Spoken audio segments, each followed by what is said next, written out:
Sungguh perih apa yang dialami seorang pengantin mempelai wanita di kota Palembang, Sumatera Selatan ini.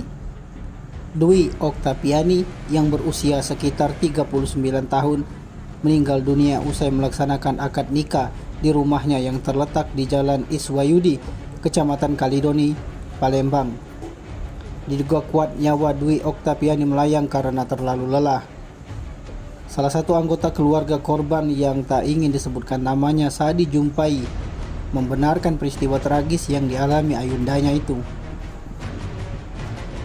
Setelah meninggal dunia, jenazah almarhumah langsung dimakamkan oleh pihak keluarga. Pihak keluarga pun menyayangkan video yang viral di media sosial. Menurut dia, yang merekam itu tidak diketahui apakah dari keluarga atau tamu undangan. Sebelumnya, viral di media sosial Instagram dengan akun @viralyes. Sebuah mobil ambulans membawa peti jenazah tiba di rumah duka mempelai wanita.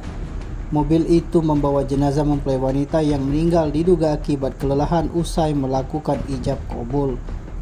Pernikahan yang tadinya penuh kebahagiaan hanya 5 menit berganti kedukaan, sempat dibawa ke rumah sakit, tapi takdir berkata lain. Nyawa mempelai wanita itu tidak tertolong lagi. Tim Liputan Sumsel Update TV melaporkan.